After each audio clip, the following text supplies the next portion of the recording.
When Kelly's son Ollie came out as trans, she became a fierce advocate. When you're not strong.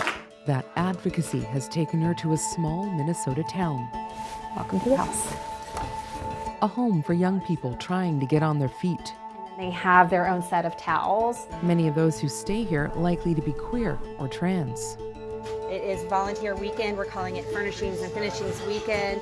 A big community effort in a country rolling back much of what they fought for. This is a way that we can show up and we can show these young people that they're not alone, and that no matter what the federal government is saying, that there are people that support them, that have their back. Kelly knows a thing or two about living in a place that has your back. It's why she and her family moved here a year and a half ago. We can joke like, oh yeah, we're refugees from Florida. We fled Florida. We uprooted our family because it did not feel safe for us to stay there, right? It didn't feel like a flippant choice that we made and let's go live in the freezing cold of Minnesota from the beaches of Florida. We aren't using Kelly's last name or saying exactly where her family lives because of their safety concerns.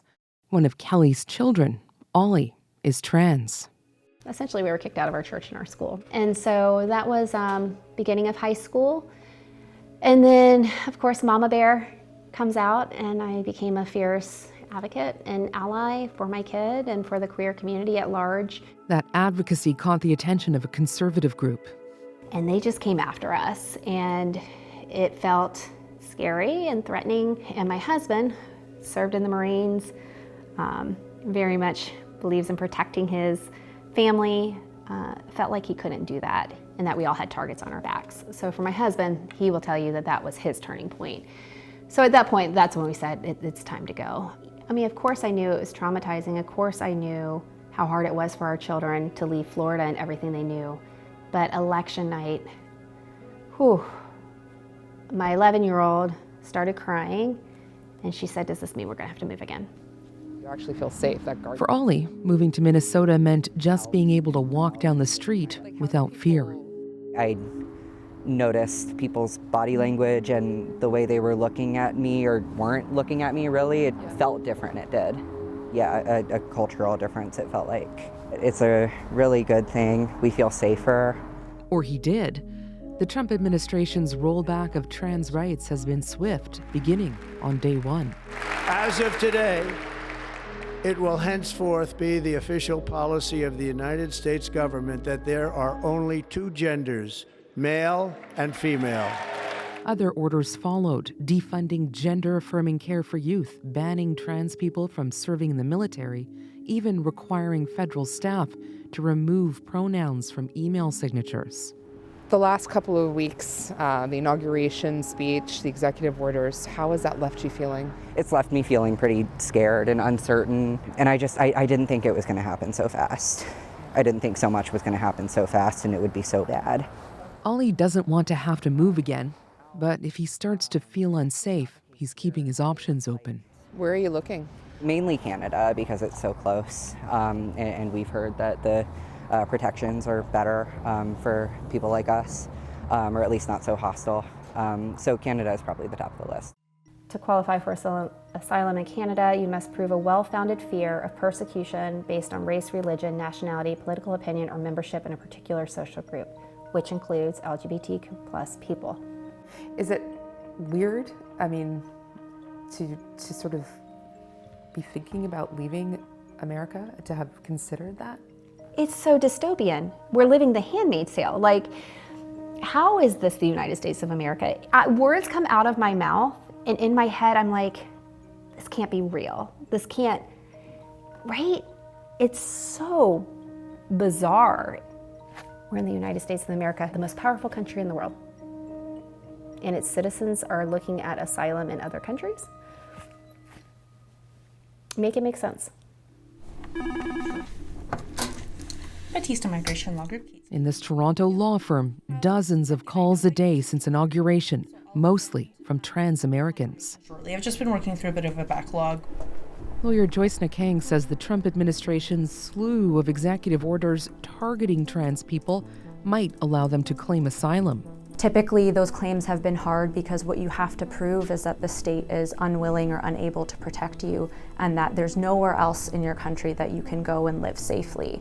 Now, with these changes that have been happening and these orders that have been now passed down, I think we're seeing a lot clearer picture of the state being the agent of persecution. And there's another issue. Because the federal government will only recognize two genders, Americans who may not look like the gender on their passport or who have the gender-neutral X marker are now afraid to cross the border.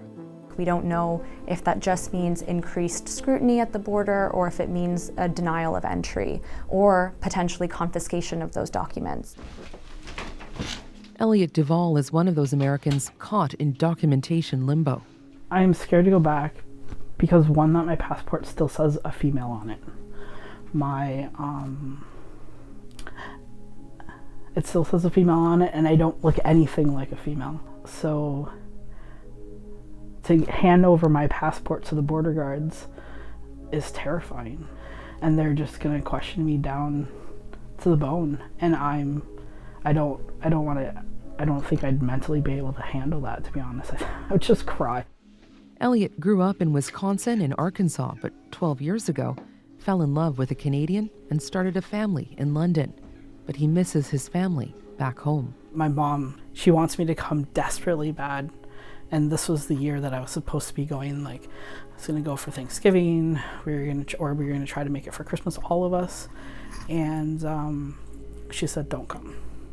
And that's hard.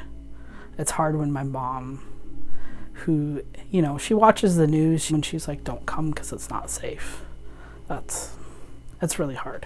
Hi, Mom. How are you? How are you? How's Daisy? How's Krista? One family separated, another family very much together as they face an uncertain future. Dad Jim, the ex-Marine, tries to focus on the positive. We're also, I think, seeing our strength from each other and seeing how,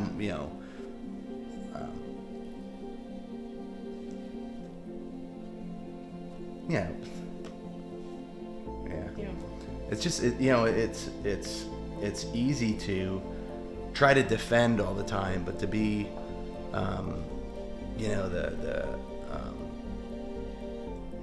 to try to create and find the goodness, every day. What's clear, whatever happens next, wherever they may go, they'll be united in their love.